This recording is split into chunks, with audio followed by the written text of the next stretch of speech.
नमस्कार सांग माने आम ओडिशा विलेज कुकिंग चैनल को आपण मानकु स्वागत जनाउची। आपण माने जदि पोईशाग खाई खाई विरक्तिया हो गलेनी तेबे चिंता करंतु नाही। आज मु आपण मानक पई जो पोईशाग रे रेसिपी दुईटी नै आसीची। आपण माने जदि थरे बनै खाइबे बारंबार खाइया को इच्छा हबो। एबे चलंतु पोई पत्र रे प्रथम रेसिपी पई हमर कोन सब जिनिस रहिची देखिनबा। पोई पत्र सेका चॉप पई मु 2 चमच बेसन नैची, 2टा सिझा आलू नैची, 2टा पियाज नैची, अदा रसुण कंचा लंका छेचा नैची। अरुआ चाउल को मु 2 घंटा हला बतुरे नैथिली ताकू भलो भाबरे पालस करके बाटी नैची। एबे चलंतु रेसिपी टिकी बनै नबा। एबे करेई गरम हो गलानी पोई पत्र सिझाया पई पानी दे दबा। पोई पत्र को दे दबा। पोई पत्र को बेसी सिझेबानी टिके नरम होला जाय आमे ताकू सिझेई नबा। एबे पोई पत्र दर सिझा हो गलानी आमे ताकू काढी नबा। एबे पोई पत्र को गोटी गोटी की आमे शीतल करि नबा। एबे मु सबु पोई पत्र को खोलिकी एमती शीतल कर नैची। एबे चलंतु बेसन को फेंटी नबा। एबे चावल बटारे बेसन को दे दबा। गोटे चमच हळदी गुंड दे दबा। आवश्यक अनुसार लूण दे दबा।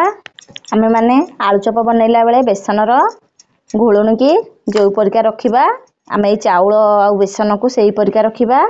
देखंतु बेसी पानिया करियानी बेसी भी बहलिया करिबानी एई परिका हमर घोळणटा रहिबो। एबे बेसन आ चावल बटा को भलो भाबरे मु गोळै नैची। एबे चलंतु आलू को परजी नबा। एबे करेई गरम हो गलानी तेल दे दबा। एबे गोटे चमच सोरिष दे दबा। गोटे चमच जीरा दे दबा। सोरिष जीरा भलो भाबरे फुटी गलानी काटी के रखिबा पियाज को दे दबा। एबे ताको भलो भाबरे भाजी नबा। छेची के रखिथबा अदा रसुण कंचा लंका को दे दबा। ताकू भी भलो भाबरे भाजी नबा। एबे रसुण पियाज भलो भाबरे भाजी हो गलानी आमे जो सिझा आलू 2टा नैथिले ताकू दे दबा। गोटे चमच हळदी गुंड, गोटे चमच धनिया गुंड, गोटे चमच जीरा गुंड, गोटे चमच गरम मसला, गोटे चमच लंका गुंड, आवश्यक अनुसार लूण दे दबा। एबे सब मसला को आलू संगे भलो भाबरे कसी नबा।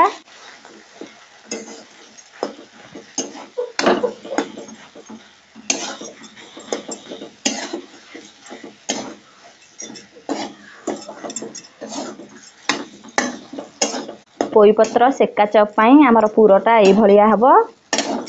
देखंतु एबे चॉप पाई पूरा पूरा रेडी हो जाईचे। एबे चलन ताको ओल्हेई नबा। एबे पोई पत्र रे पूरा को दे दबा।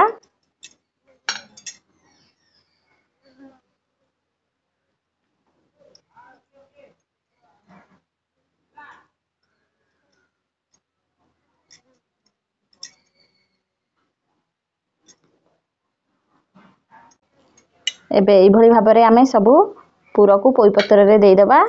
पोई पत्र को आमे टिके फक्का सिजा कर देथिले सेथि पई चॉपटा बनैया को हमकु टिके सहज होउची।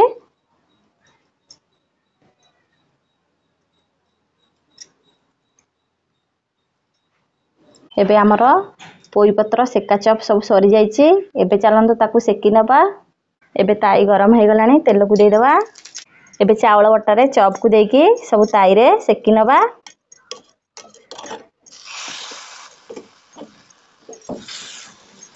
एबे आमे सब चॉप को लेउटी दबा।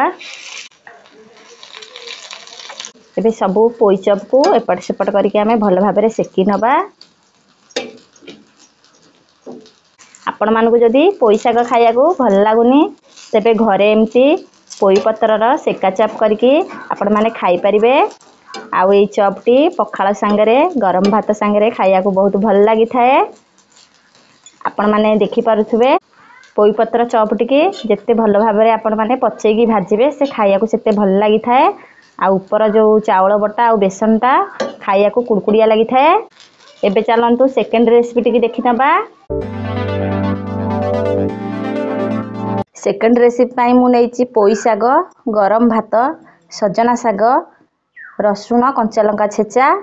एठी आमे जो भात रांधिथिले तार पेज नैची। एबे चलंतु आमे रेसिपी टिके बनै नबा। एबे करेई गरम हो गलानी तेल दे दबा। एबे तेल गरम हो गलानी सोरिष दे दबा। एबे रसुण कंचा लंका छेचा को दे दबा। एबे रसुण आ कंचा लंका भलो भाबरे भाजी हो गलानी। एबे आमे सागु को दे दबा।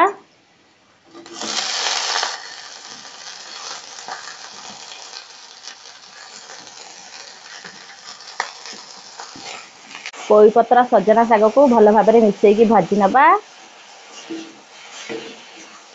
ଏବେ ଆମେ ରଖିଥିବା ଗରମ ଭାତକୁ ଦେଇଦେବା।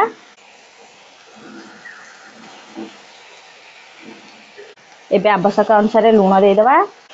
ଏବେ ଶାଗ ସାଙ୍ଗରେ ଗରମ ଭାତକୁ ଭଲ ଭାବରେ ମିଶେଇକି ଭାଜି ନେବା।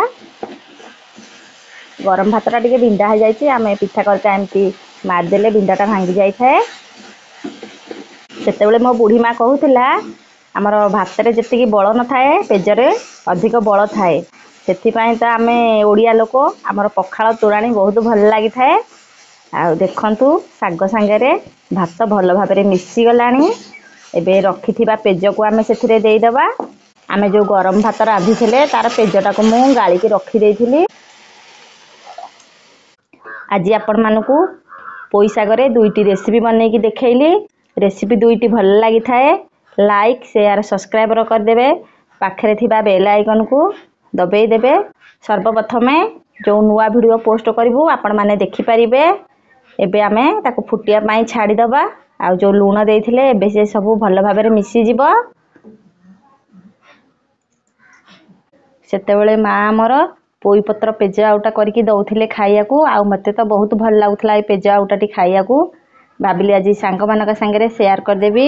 ଆପଣମାନେ ପେଜକୁ ଏମିତି ନ ଫୋପାଡ଼ିକି ଏମିତି ପୋଇ ଗଛ ଥିଲେ ଆପଣମାନଙ୍କ ବାଇରେ ଏମିତି ପେଜ ଆଉଟା ବନେଇକି ଖାଇପାରିବେ। ଆଉ ଏଇ ପେଜ ଆଉଟାଟି ବହୁତ ଭଲ ଲାଗିଥାଏ ଖାଇବାକୁ। ଆପଣମାନେ ଡାଲି ଭଳିଆ ଗରମ ଭାତରେ ହାପୁଡ଼ିକି ଖାଇପାରିବେ, ଗରମ ଭାତ ସାଙ୍ଗରେ ଗୋଳେଇକି ଖାଇପାରିବେ।